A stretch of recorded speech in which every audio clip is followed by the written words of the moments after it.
gonna get knocked down 100 times, 1,000 times, but as long as you get up the last time, I think that's the most important thing.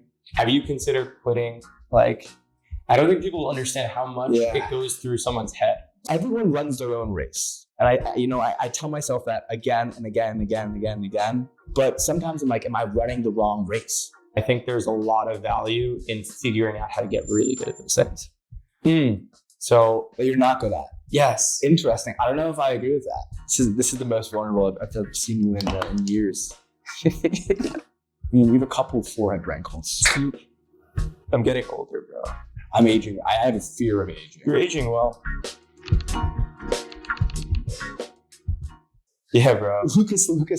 Yeah, so we did this last year at Cannes, impromptu. I don't think you knew it was happening. I felt very much blindsided. But the content was great. You looked great. I was proud of it. Rumor has it was the most viewed Darkroom video ever. You know why, though? By an order of magnitude. It was viewed. It had hundreds of views. It did have hundreds of views. And the reason for that was because it was the first thing that you would click to when you went to resources on our website. And honestly, I think it still is. It's good. It's good PR for we go to education. This section is changing totally, right, Miguel? No, some things must stay. Yeah, it still is the same thing. The future of advertising. Wow, look at that. And Lions. What a misleading title. So we're here at Ken, year 2. Very, very different experience thus far from last year. I think thus far, my consistent takeaway is that what we're doing here is a complete juxtaposition of everything that's actually happening at Ken.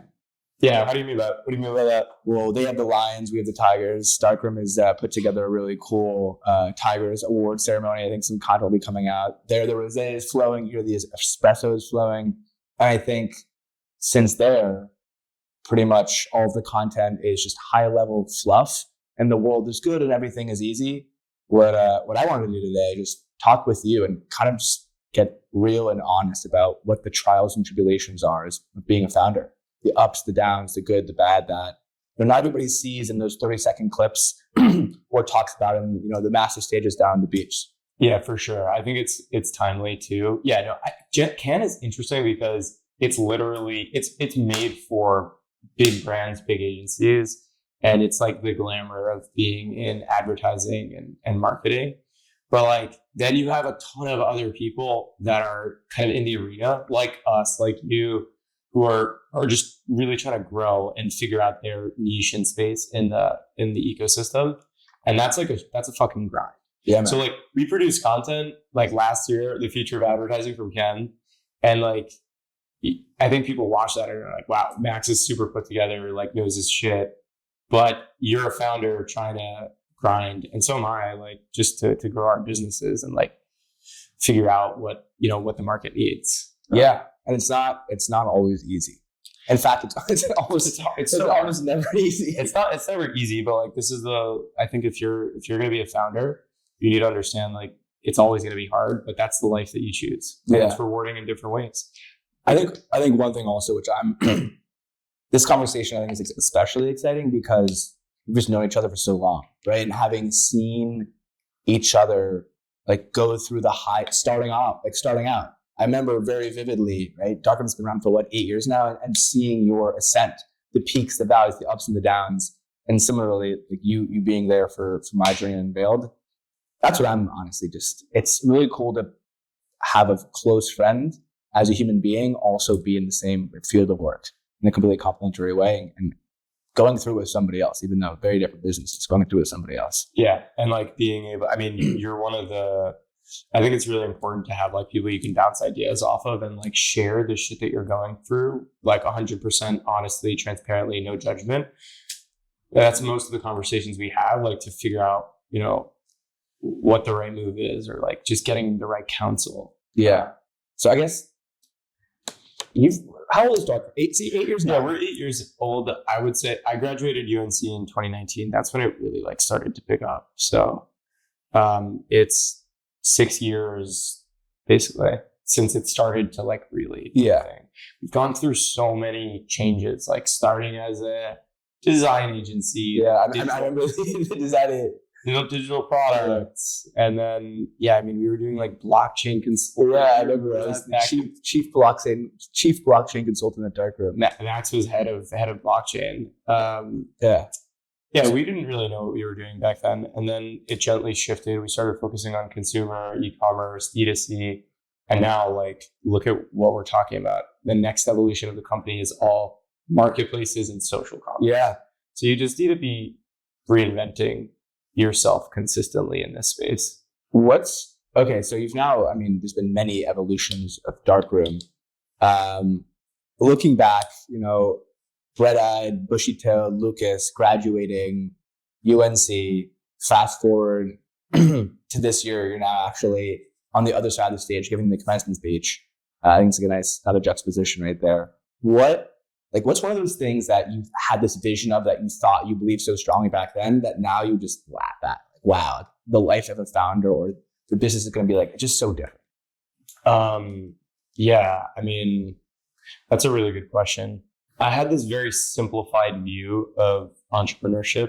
It was like you work hard, create value, like focus on one thing, and then you like have an exit. Yeah.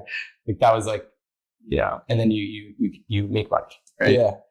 And it's just, there's like, once you get into an industry, there's so many, I laugh at that now because it's obviously so much more complicated. Yeah. That sounds so nice. Yeah, it sounds so nice. It's so much more complicated. Things take so much longer than you think. Yeah. I feel like so much advice out there, literally exact. It's so trite. It's exactly what you just said. It's like, you make something people want and then it'll work. Now my perception is changing. It's like, I think advice is really, it can be very self-limiting.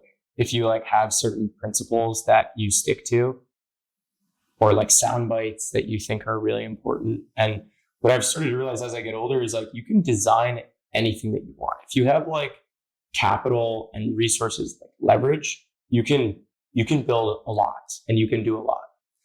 I think the scarcest resource is time.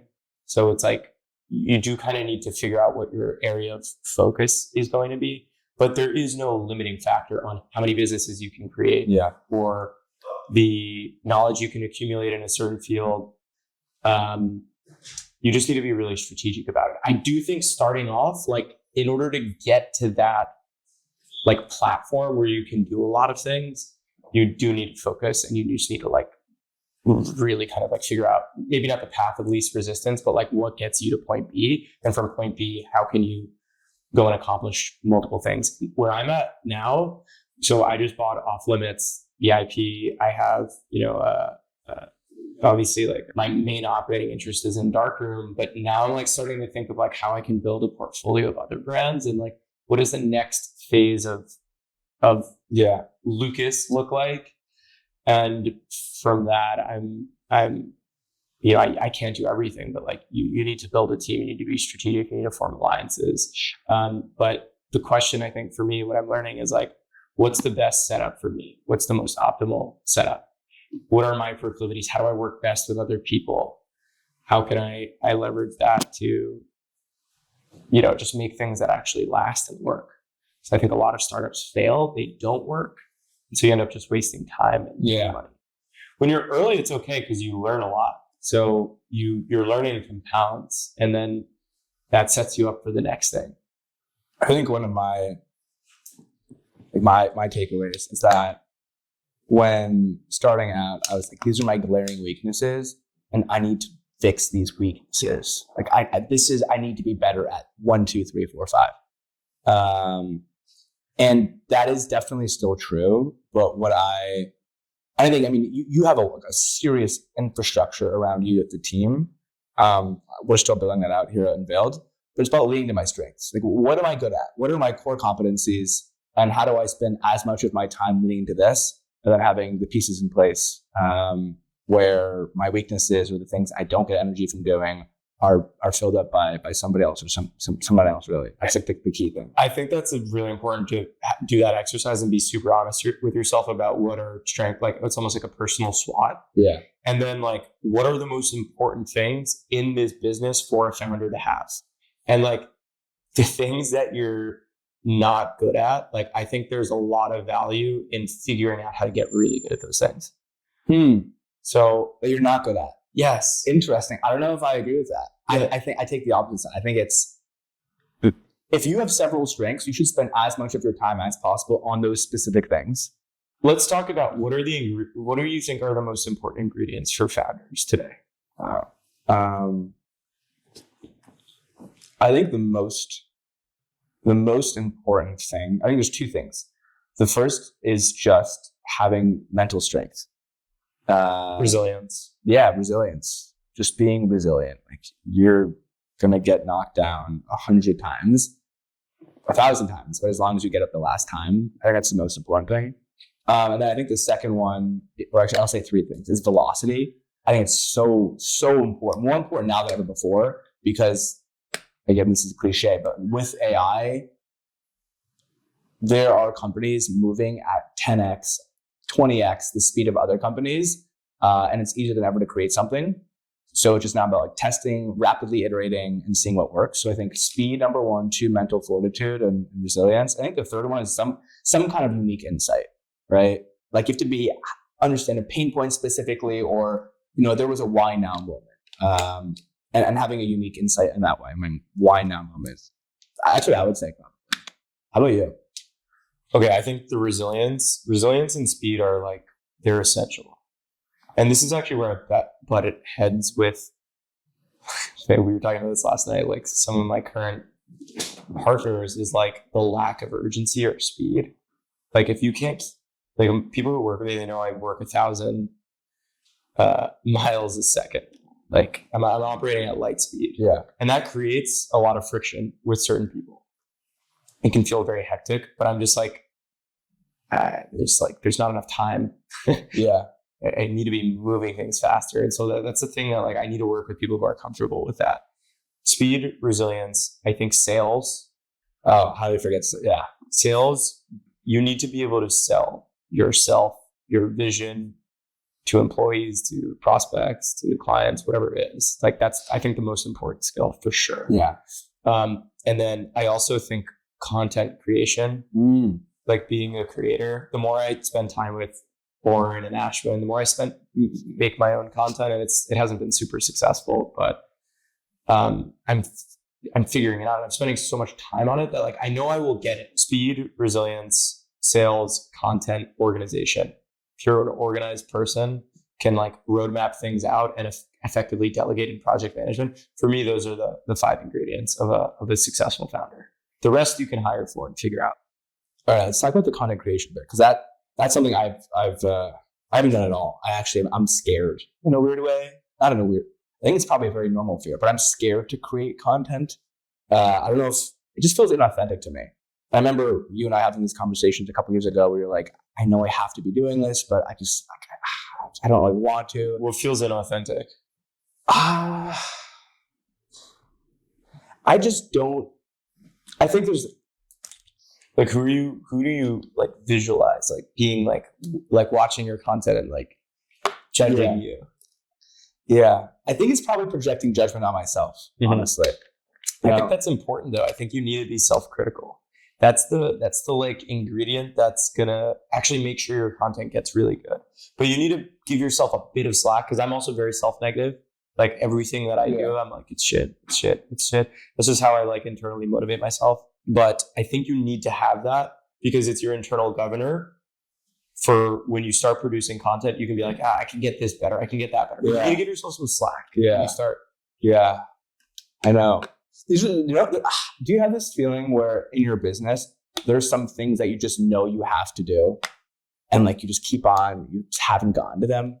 Yeah, like, content creation. Yeah, like that's one of the. I've been in a very fortunate position though, because I think if you're starting out and you're a founder, like that is the forcing function. You can't hire other people to do it for you. You have a platform around you.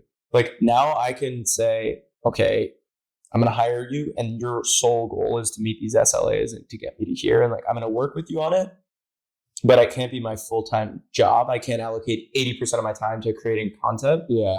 Because I have to do ops and sales and strategy and finance and planning and all this other shit.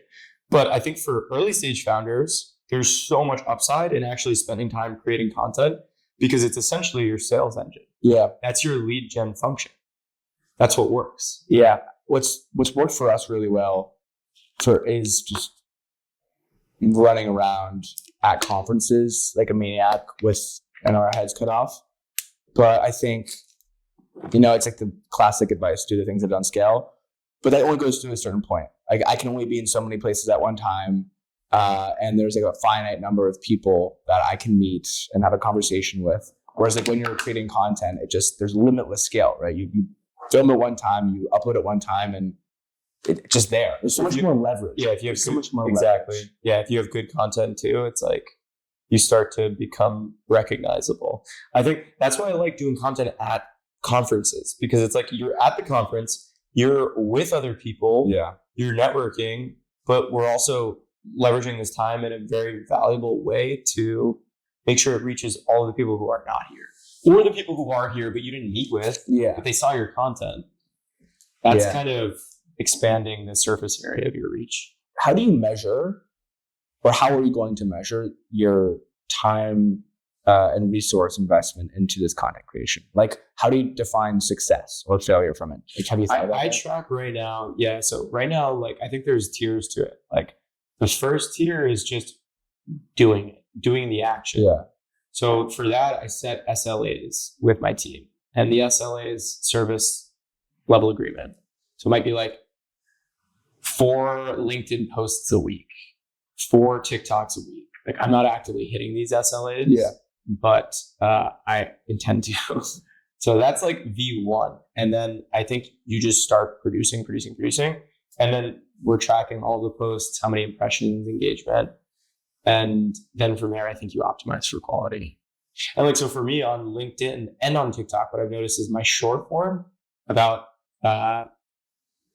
business building and strategy, like that does well.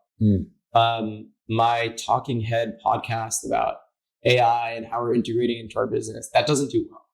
Like that's worrying because my podcast is actually titled AI for e-commerce. But it's okay though, because you start producing that, and then I mean you're building AI and e-commerce. I think it's more relevant than I'm building AI into our workflows at the agency. And listen, even with that stuff, it's like I'm consuming a ton of content, but like actually getting that done in my business is very difficult. Like, and so I had to tell my team, I was like, listen, I'm going to talk a ton about AI and how we're integrating it into the agency. And it might feel fake. Because you're like, well, we're not, we're moving. I'm moving at the speed of light and we're moving here on a timeline. And it's like, not at the same pace as the stuff that I'm marketing. But my strategy is literally like to will it into existence. I'm going to talk about it so much with my team, put it on the roadmap online that in 1 year's time, it is a reality. Would you say that's what is your biggest priority right now? Like, okay, so you've been around for 8 years, various different iterations of Darkroom. And then I think from my perspective, looking at Darkroom, I'm seeing 2 major shifts over recently. And this is as an outsider kind of looking in, speaking with you frequently. The first is implementing AI. And I think the second is changing how you build net new business via content creation. So getting just like increasing inbound via content creation. Like what do you think right now? Other than content creation, like what's your biggest priority at the agency? Yeah, I think it's just with the agency life, it's like, especially once you get to a certain size, like the retention, like client and employee retention becomes so important. Like you need to figure out ways to lock in your employees, get them bought in on the vision and the culture. And like, since, Jackson stepped out of the business, 6 months ago, my partner. And so I'm like ushering in a new culture for the agency. It's just like I want to make it more like excellent, like more hardcore. Darkroom, it's just been such a learning, man. It's been such a learning. Like I've built now 5 departments. We're going to build a 6th department, product department. Our biggest department at the agency, we launched 2 years ago. Amazon. Yes. Amazon was your biggest. Wow. And now I think TikTok Shop could be even bigger. We only have, a handful of clients on it right now. And I'm like, it's like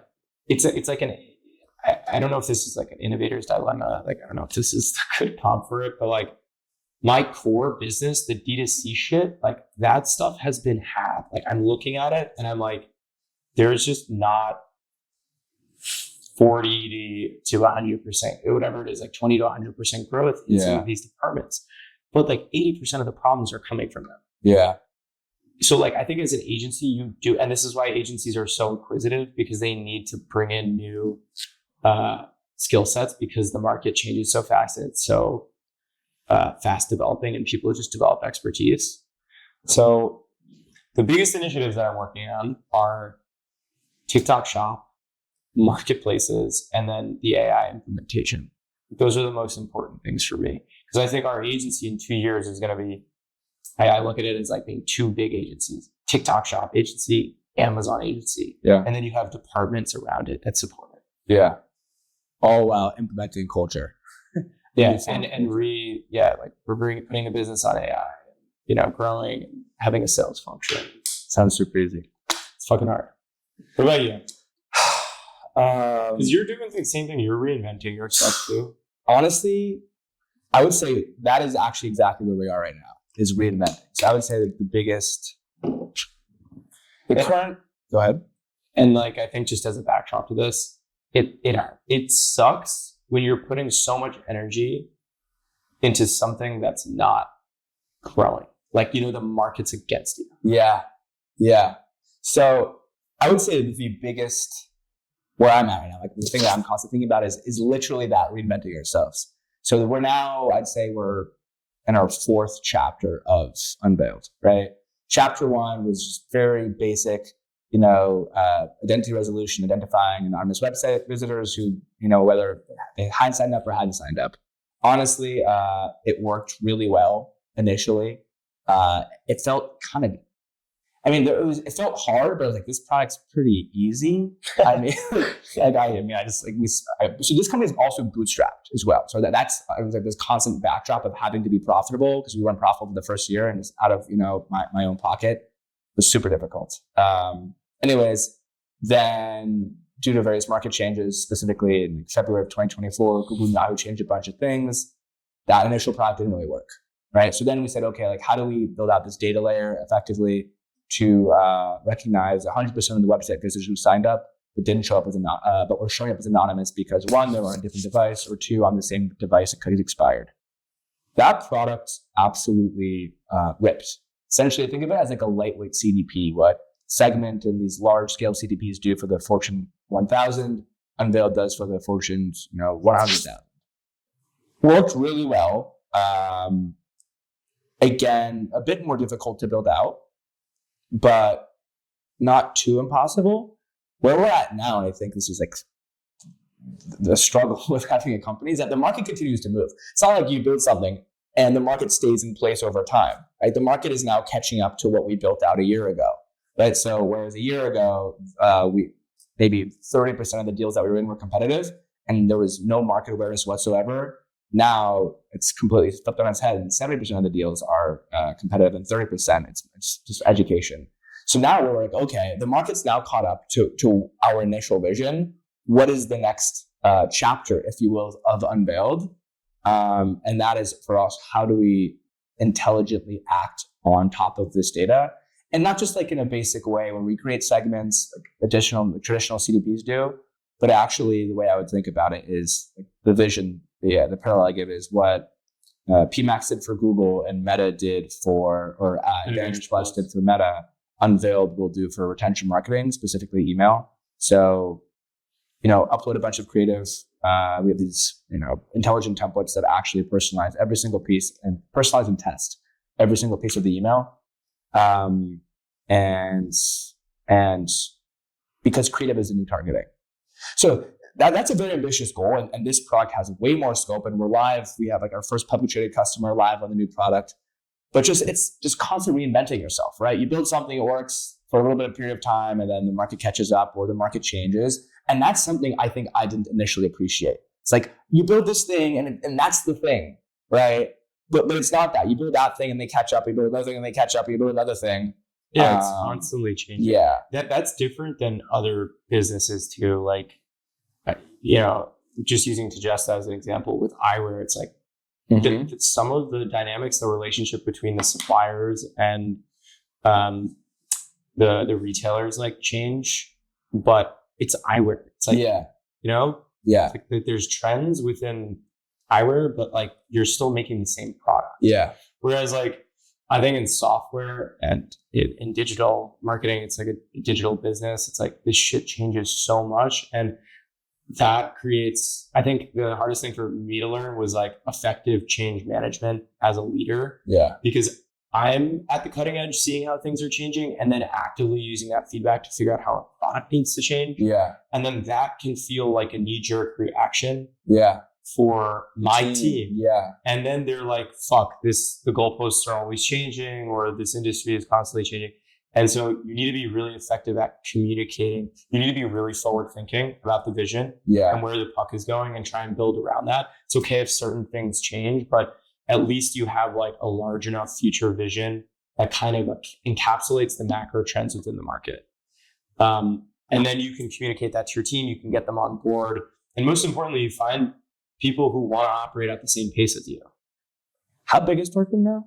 We're like 90 people. Yeah. So that's so interesting, right? Because for me, like we're a little bit smaller than 90 people, right? And I like, directly speak with everyone pretty much almost every day. So I can have these one-on-ones super easily, be like, hey, this is where the market's heading, and like very quickly align people. But like you have multiple layers, right? Like how are you able to kind of like effectuate this change at a large scale? It's like moving a much larger ship, right? And the ship is much more powerful, has way more resources. Like how do you do that without rocking the boat too much? I don't have like all the answers. I think I'm still trying to figure it out. I've been reading this book, The Great CEO Within. Have you read that? No. I'm like a bit of the way through it. I mean, you need to be like organized yourself first, and then you can organize the team. For me, the most important thing to start with was like the project roadmap. Like put all of your projects from a product perspective, the sales perspective, all the things that you're building, like make sure that is in a project management system. Like it just needs to be. And you need to get your team on board. And then the other thing that I've started to do is like, I want to keep repeating the vision, the mission, the roadmap. I don't care how redundant I am with my team very consistently. And I think that's important as a remote company. Yeah. So, but I haven't perfected it. Like we have tons of people who are executing on the product. The challenging thing with the agency is like, you have a lot of people who are involved in the client services on a particular niche service. And it's hard to see the forest from the trees. Yeah. You know, so you need to continuously communicate the vision so people understand how their role fits into the greater picture. If I had $1 for every time I repeated myself, I would be retired and swimming in that pool. You know? Yeah. So, I mean, like, I think not enough founders talk about it, and I'm seeing it. You know, I've seen people, you know, kind of give up, like quit on their businesses. And, you know, that's like I think a really difficult thing to do. Have you considered quitting? Like, I don't think people understand how much it goes through someone's head. Yeah, I have. I think like thinking about my lowest low on this journey. It was my birthday a couple years ago. It was my birthday, and I just like recently I got out of a breakup, in large part probably due to my starting Unveild. And on my birthday, I just worked for 17 hours. But the worst part was I was so ineffective with my time of those 17 hours because I was beating myself up for not getting things done and working on my birthday. and the company was doing really horribly. We were not profitable. I was just spending through my savings account, and there was so much anxiety, and I was paralyzed by this. I remember I called you. I don't know if you remember this. I called you. I'm like, dude, like, what? Gave you some serious tough love. Yeah, I was like, what the fuck am I doing now? Like, why am I doing this? And I think that was probably the closest. Yeah, I've come to shutting it down. But I was definitely thinking about it. It's also really difficult. Like, everyone runs their own race, and I tell myself that again and again and again and again and again. But sometimes I'm like, am I running the wrong race? Like, is this the right race to be running? I think if you haven't raised money and or you're profitable, it's all one race. Yeah. Like, there are no other races. It's just your individual journey. And I think it's good to have those thoughts of like, is there another market or something else I should be doing? Like, what's the opportunity cost? Yes, I think that's important from a decision-making perspective when you're thinking about starting something, like really evaluating it. But when you're already in the race, it's like, how do I proceed? How do I get further? Yeah. And if you don't have investors, I really feel like you are fully in command of your own destiny. That's the great thing, right? Like, we have, like, last company had investors. It was just a different ballgame, right? It was going big or going home. It was totally binary outcomes. This time around, we have less leverage, right? Because we don't have the capital to deploy for the resources, but we have control of our destiny. The birthday, I remember you were like one of my first calls. Actually, I was down. It's like, what? I had invested, 6 figures in buying all this data, which is what's your biggest takeaway from that though? So like you're spending, like, let's just lay out the situation. Spending savings to launch your business, and also, you had personal expenses. Yeah, like you had a girlfriend, like you had an apartment. Yeah, like there's so much stress with that. I think the financial component is like a huge. It's a huge stressor, but like you push through, and like now you're profitable, like the moment you turn profitable, like how much of a relief is it? Dude, oh my God. so relieving. Are you kidding me? Wow. I think the only answer is just don't die, push through, like figure it out. And these are so things that are always said. It's like, you're playing war. Honestly, you're at war with yourself.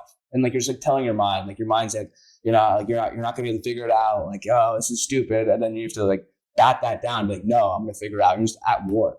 And then I think and then also there's a part of like the financial, you're like, oh my gosh, I'm spending all, like, what am I doing? I'm burning my savings. What's going on? And I think the second that, we became profitable, not like ramen profitable, but okay, I'm good. Like I can take a breath. We're doing well. This is going to work. The stress became less existential and more so like, okay, I have to figure out this specific problem. Not okay, how is this company going to work because we're burning money and I have 3 months of runway. How about you? Have you ever thought about shutting Darkroom down? Yeah. What was that?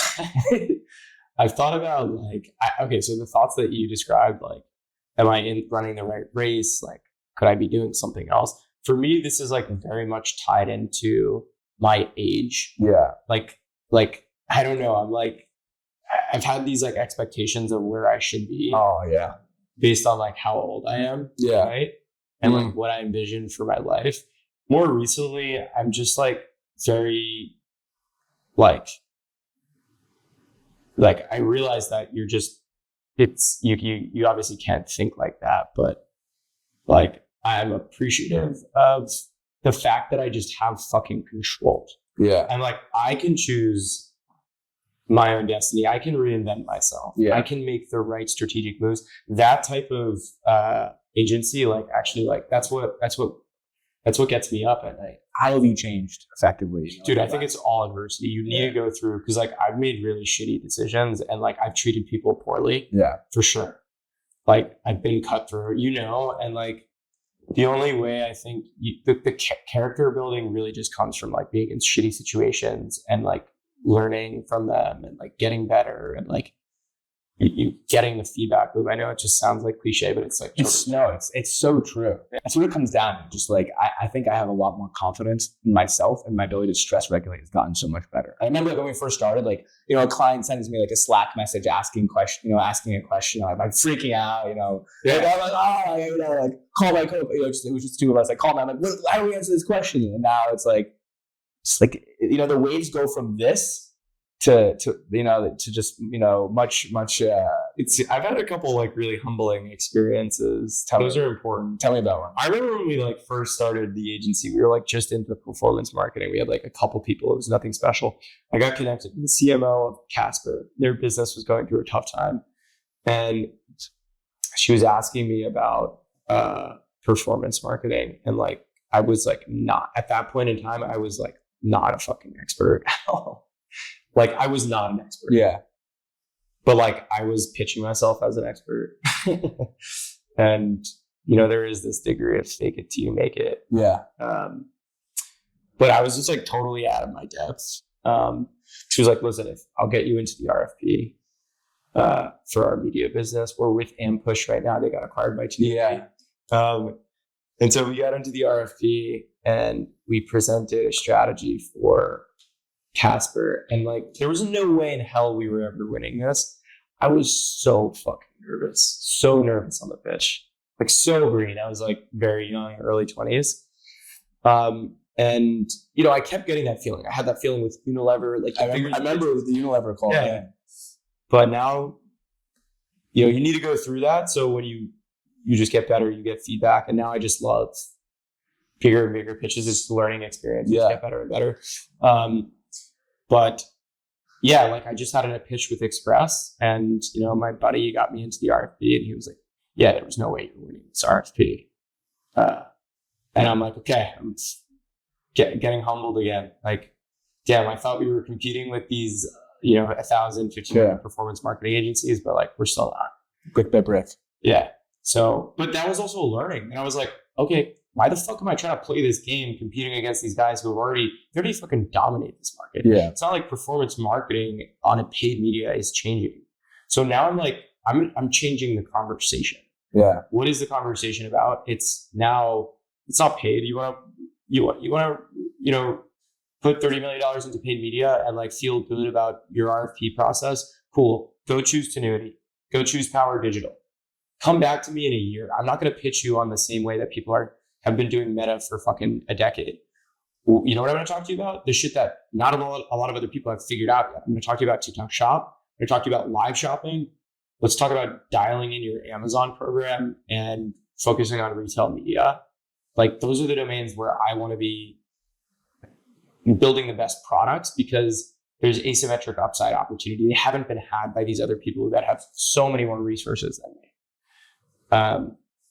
So that's why I loved being in that pitch, and I loved having that guy telling me, "You're never going to win this pitch." Yeah. It's like sometimes you hear something once, like you probably already knew before that pitch that difficult. Not that, but like that your future isn't in paid necessarily, or like the Darkroom 10xing in valuation over the next however many years is not going to be from only paid. But like you have to. In my experience, I hear a data point once, and the second time, and the third time. It doesn't necessarily come to the first time. There's data points, as a wise man would say. Data points, always collect them, dissect them. Yeah. So I mean, I think that's pretty applicable in a lot of industries, though, right? Like for you too, you're like, you need to figure out the path. Yeah. Like, what is the path? You never know, but you try one thing, and you know it's like a maze. You walk down the maze. Sometimes you peek your head out, you're like, oh, okay, this is, you keep on going, nope, dead end. And you go back a little bit, then you go again. Yeah, and then you have enough of exposure and a vantage point to be like, okay, this is the solution, this is the product. Yeah. And I can make that solution really fucking good. Yeah. And then I can go sell that. And then I think the other thing and why content creation is so important, you're like, I can package that in such a way where it's very desirable. And if you get those things right, then you can kind of reach some sort of escape velocity. All right, so I think it's been good. This is the most vulnerable I've seen you in years. I love it. You too. I'm here for it. What was your highest high? The last maybe 12 months, 24 months. Dude, my highest high now, it's interesting because last month we hit 35% EBITDA margin. And like, I know, like I was working, this is just on a run rate basis. So it's just 1 month. That was like something I'd been 2 years ago. Like I was like, I set that goal. I was like, we're going to fucking go out and do 35% EBITDA. And like, I'm going to make that a reality. And we hit it last month. And that's sick. Like, it just didn't, I don't know. Did it hit? Did you feel it? I'm like, this is what I fucking like. Right. I'm like, good. But I'm not like, this is the highest high. I need to fucking celebrate. I'm like, we still have so much more work to do. And I'm actually more consumed by all the other problems in the business. It's tough. Isn't that crazy? Isn't that crazy? When I speak with my father a lot, he's so he was an executive coach, and essentially his job is to coach people like us. And one thing he always says, like, Max, like, never be complacent, but at the same time also, like, the journey is it's all about the journey. And the end goal is just the end goal, but like you have to stop sometimes and like take a moment where you're like, wow, that's pretty cool. And I find myself, I have a really hard time doing that, where I'm like, something great happens and I get super excited for like 20 minutes and then it's on to the next thing, which I think is not good. I think it's good to be able to celebrate also for the team, like appreciate what you've done rather than it being like, dude, I mean, like even being here, like this is awesome. Dude, yeah, this is an amazing spot. And Ashwin, like I really looked up to those guys and the content that they're making, and now we're working together. Even for you, man, like I'm very impressed with the business that you've built kind of out of nowhere too, right? Like you just onboarded clients, you built a tech product, which is not easy at all. And you're locking really legitimate businesses, multi-million-dollar companies, public companies. Yeah. Like there's a ton of people who wish they were in your shoes, right? And for you, you're probably like, this is nothing. I hate it. Like we're fucking like, but you need that drive. Yeah. All right. So what is the highest high? Because you shared something that you're, I think, maybe proud of, but that seemed more of like I had a mission, I achieved it, but I didn't like feel it in my body. Like what was the moment where you felt in your body, you're like, wow, this is sick. Offsite in Tulum this year, we spent $50K. We went to Tulum. We flew out the executive team. Our people from Egypt, Portugal, all over the United States. And like, I was hyped. I was like, this is sick. Like I felt really good spending time with people that I work with and I care about, and being able to have the business paid for that and do it. Like I felt like my vision was becoming a real thing. This global business, global infrastructure. So that was probably the highest high in the last 12 months. Yeah. It's the people. It's all about the people. Yeah. What about you? It's so funny how we're so able to talk about the what is it? It's like the hedonic treadmill. Yeah, the wins because so real. Sales for me though, winning deals. Oh yeah, sales high. The sales high is big. I think one of my highest highs was the first time, and I think this is more than 12 months ago. But the first time, so we work with Koyo, the shoe company. Yeah, and I love like the brand Koyo. You still work with Koyo? Still work with Koyo. Still work with them. We used to work with Koyo. RIP. And I love their shoes. I think it's a great product. I love their product for a long time, for years. I've been wearing Koyos for 5-6 years. And then these are not Koyos right now, and I should have worn my Koyos today. I'm personally a common projects guy myself. Chris, if you want to call me up, I can talk about how I can change my opinion on that. Oh my God. Sometimes you don't have any services for people to buy. We're bootstrapped. I'll stick to my Koyos for now. Yeah. But when we closed Koyo, this was a brand that I've like worn and loved for years. That was a pretty great moment because he's like, wow, I wear this. Like I actually rep this brand really hard, and they're a customer of mine. Also, just like walking around like in New York City, and you see like a brand that you work with, and you're like, oh shit, that's pretty cool. Yeah. Lowest low. I mean, I only have two. I have two lowest lows. The first was that just existential moment of dread. It kind of like, it all came to head in that one moment on my birthday when I was just grinding and not being productive and company was going nowhere. And I invested all this time, money, and effort. We hadn't really hit PMF. That was the first one. I was just questioning everything. Also, again, like the breakup out of everything was a perfect storm, right? All of the things that was like getting me to question my identity. That was like the global maxima in terms of lowest lows. I think more recently, we were on a huge tear over this last winter, like fall, winter, and beginning of spring. And then I had these projections I thought we were going to hit in Q2, in Q1 and Q2. And the day after the tariffs were announced, I had, we haven't had almost zero churn. And I always bragged about that. And then literally the day after the tariffs were announced, we had, several churns. And that made me kind of, again, like question my priors. Churn's a killer. And some of our biggest, also, this is a low. It's one of my favorite clients. They're the guy we worked with had just actually got pushed out of the company. We're making a case study with them. Massive company, PE back. Like, I can't say the name because we signed a bunch of paperwork. They're like, yeah, we're just not going to pay you. We let go of him, and that's it. Sorry, we're not paying you any money. And this was after like grinding, bending over backwards to go above and beyond for them, like me, CEO, getting on the calls with them personally, and thinking we're just not going to pay you. We ended up getting a little bit of money back, but like there are partners like that. This is a point of warning. There are people out there that will take advantage of you, and they do not give a shit about their vendors and partners. Yeah. Avoid those people at all costs. They fuck up your culture. They make your employees' lives miserable. They make your life miserable, and they don't pay you. I mean, my lowest low was 2022. We had to lay off like 20% of our staff. And that was just, that hurt. That sucked. It's like anxiety inducing. It hurts for the people that you need to let go. And then you also realize that what you've been doing for the last 3 years, we just were operating on the wrong fundamentals financially and from a growth perspective. And that not only cost me a ton of money, I could have been making a lot more money personally. Yeah. But it also fucked up and stalled my business growth. So I think fundamental, and people lost their jobs. So I think fundamentals are really, really important. And maybe closing this out, for us to speak about each other, how we've known each other, right? Before and after. Before and after. Yeah. Okay. Yeah. You want me to do you?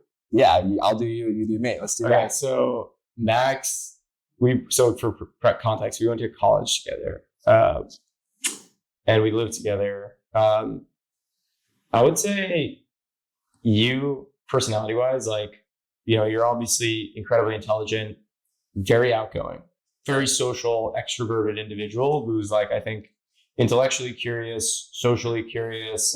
You want to meet a lot of people. That's what makes you a really good salesperson. That's what makes, I think, connections come naturally to you. None of that has changed at all. I think you have become a lot more technically apt. I didn't consider you really a tech guy at school. And now I think part of your journey getting to Unveild was figuring out what technology meant to you. And one of the interesting developments is I think from your background with Excel and the companies that you worked with, you'd assume you'd go just venture route. Yeah. And you've now gone pure bootstrapped entrepreneur, which I think is the most badass move you can make. And you're just kind of you're adding more responsibility and pressure, which I think is the best thing that you could do. So I don't think you've changed that much as a person. You've just rounded out in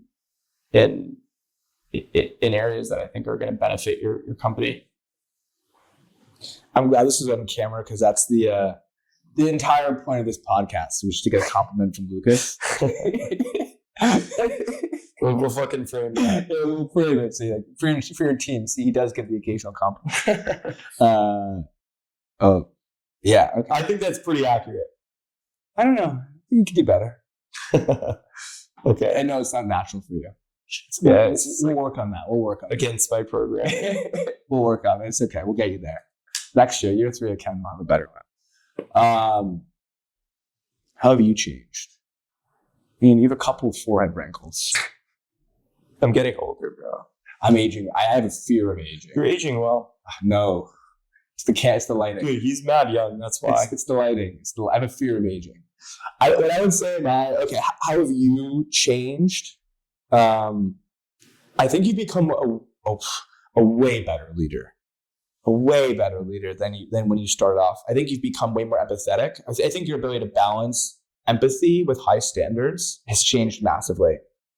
Yeah, I think that's like the single biggest thing. Like actually becoming a real leader of a organization, not just a manager of specific individuals, and being able to articulate clearly and be empathetic, but also like, hold people to high standards. That's I think the most clear way you've changed to me. I'll just speak on that because I have tried to work on that a lot. In school, I was like, but like had unlimited conviction in myself, like just believed in myself and my abilities. But I was like an IC, like one man show. And you just can't do that if you want to build a big company. You need to like figure out how to bring people together and create chemistry and foster an environment that people want to work and work together. And you need to have good judgment in order to do that. Otherwise, people won't respect you. If you're a callous leader, like you foster fear and people don't like working with you. But what I'm learning as I get older though, for my type of personality, like I need control. Like those expectations need to be super clear up front. And like I need to have the latitude to like build my own team. Yeah. And that's what I'm going to focus my time on team-wise. Dude, I think this has been great. Looking forward to year 3. A pleasure as always, my friends. We're going to play the track to go out of here. Sure bet.